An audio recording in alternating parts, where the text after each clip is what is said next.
Record.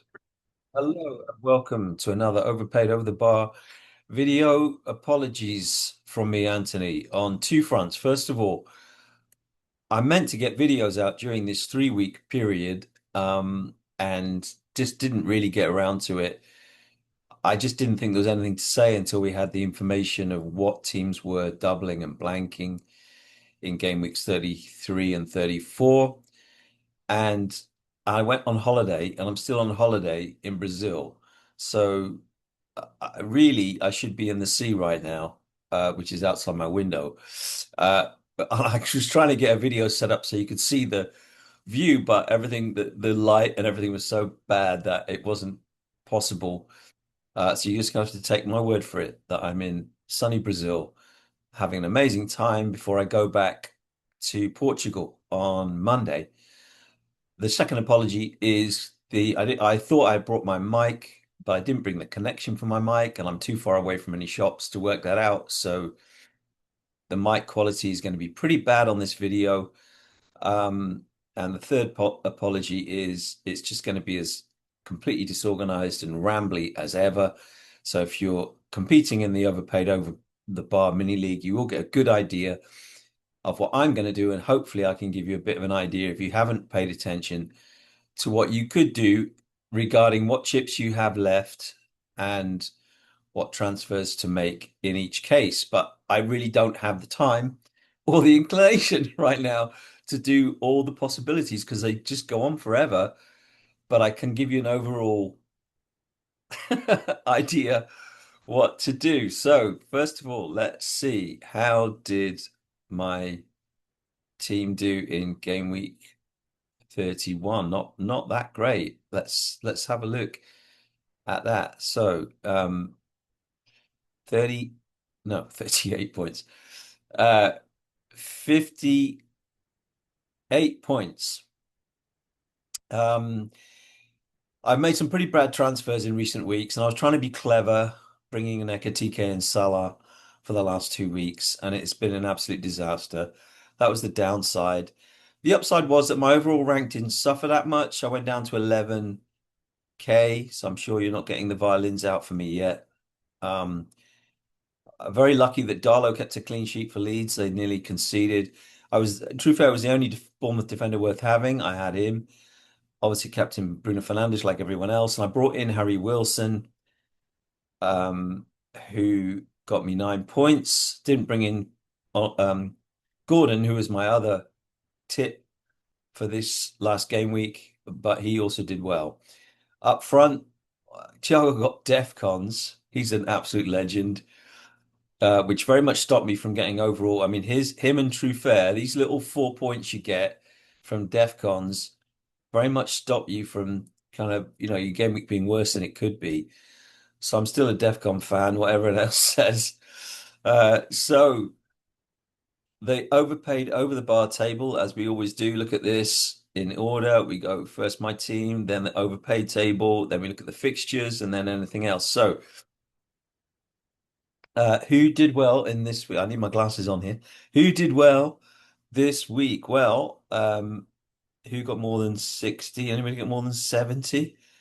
Doesn't look like it, but we had 165 from Matty White, 67 from our new Portuguese team, Gonçalo Lourenço. Ice in his veins. He must be a Chelsea fan. That must be Cold Palmer. That must be a Cold Palmer reference. Then Freddie just got 5 points less than me, so still very much within striking distance of me as the leader. Apart from that, Tiki-Taki, Matt Cox got 68 points, and Piers did all right on 66. So, if you got 65 points, it's a very good week. Matt Cox was the highest scorer in the league, it turns out. Okay, so let's now get onto the very tricky and complicated prospect of the next three and beyond game weeks. Game week 32, the best fixtures would be Manchester United at home to Leeds. Bruno Fernandes looks like the best captaincy choice. I'm going to keep this as short as possible.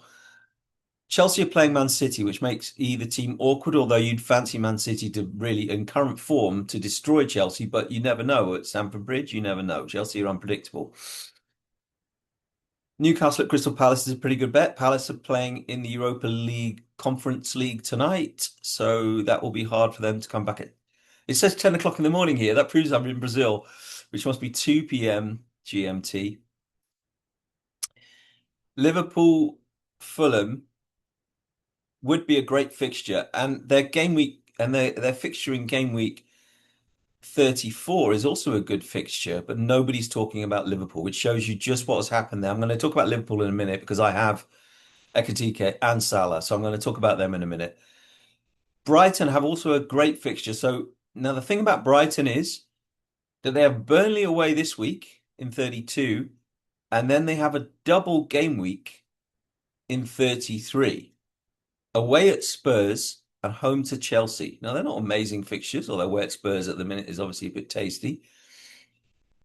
But they have Brighton this week. Sorry, they're not playing themselves. They're playing Burnley away. Now, Burnley have been scoring goals, but they've also been conceding as they do every game. So if you wanted to buy Brighton, I'm going to say Brighton midfield player or forward, and you have already played your wild card, this week would be a great week to bring in a Brighton player. No question about it. Brentford home to Everton, nice pick. Brentford are doubling next week, is that correct? So have I gone mixed up with Bournemouth? I have. Brentford are not doubling next week. Um, but Everton might well beat Brentford away. They've been playing really well. Arsenal home to Bournemouth. I mean, Arsenal's performances are pretty turgid, but again, you'd fancy the defenders to keep out Bournemouth, who haven't been scoring a lot of goals recently. And West Ham home to Wolves is a decent fixture. West Ham don't double next week, game week 33. So, game week 33, these are the double game week fixtures. These are the teams doubling. Brighton, Chelsea, Bournemouth, Leeds, Burnley, Man City. So you can see the other fixtures and the first fixtures above as well. So, for example, Manchester City have Arsenal at home and Burnley away. Not a great double because they've got Arsenal at home, but they've got a double. Leeds have got Bournemouth away and Wolves at home, which is a decent double. Bournemouth got Leeds at home and Newcastle away, which is, again, not bad. Brighton, we've already spoken about. Chelsea have Manchester United at home and Brighton away. And of course, Burnley double as well, but I don't really care about that. But you might want a Burnley player if you're doing a bench boost, which we're going to talk about now. So this is one of the strategies. If you've already got your wild card left and your team for game week 32 could be improved, a good idea would be to game week this week, to double game week this. Oh my gosh. Okay. To wild card this week and bench boost next week, because as you can see, you're going to have 15 players who will double if you want. I mean, you might want to hold on to a couple of single game week players, like, I don't know, Bruno Fernandes, maybe. I don't know who you'd want to. I mean, maybe it would be just wise to go for. The problem is that the problem with this strategy is that the players you're bringing in for a double game week bench boost next week, players like, I don't know, Chelsea, for example, right? You'd want three Chelsea. If you're gonna play a bench boost next week, you want three Chelsea players. Well, who have Chelsea got this week? They've got Manchester City. So it makes it a little bit tricky. And Manchester City also have Arsenal and Chelsea. And I mean, obviously we think they can get something from both of those games quite easy, quite possibly.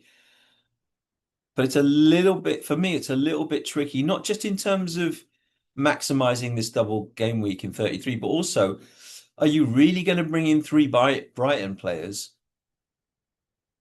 to then have three Brighton players for the rest of the season if you don't have the transfer? So I think if you've got transfers in the bank, any strategy is easier than it would be, obviously.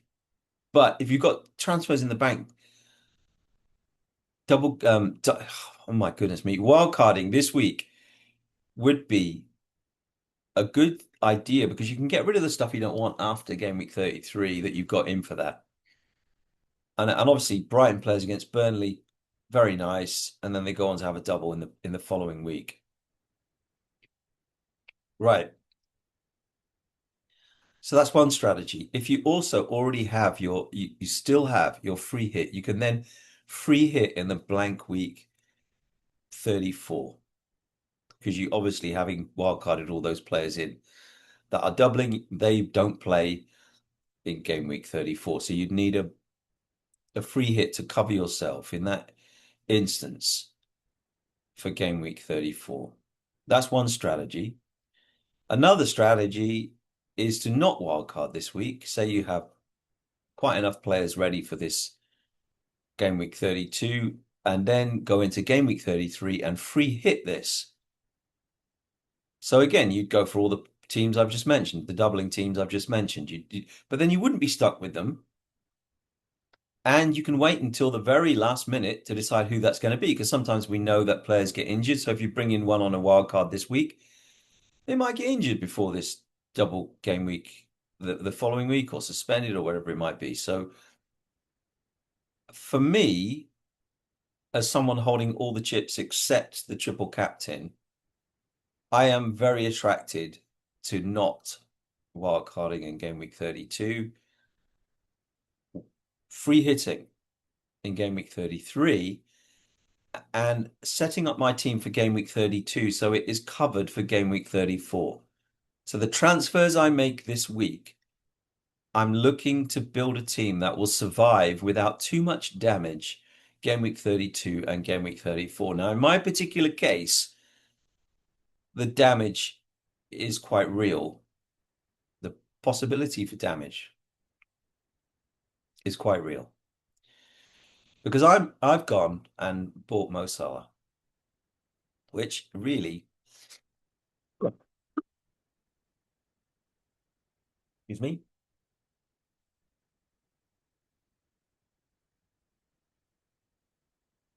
really is the stupidest thing I could have done because now Salah has been not only dropped from the starting lineup in the league, he's also didn't start in their one of the biggest games of the season, if not the biggest, against PSG in the Champions League. And that suggests it's all over. Arne Slot has had enough of Mo Salah, and Mo Salah's had enough of Arne Slot. With that, there is no doubt he's posting on Instagram telling us so. So the chances of him playing again this season seem very low indeed. And the chances of Arne Slot getting the sack now seem very high, which does not really bode well if you have Liverpool players in general, never mind Mo Salah.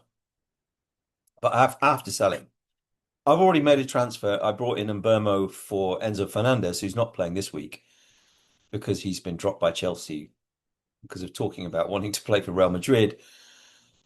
And next week I'm playing my free hit anyway. And in game week 34, Chelsea don't play. So I have no need for Enzo Fernandez. So I brought in Mbermo ahead of Leeds and the blank game week fixture in 34.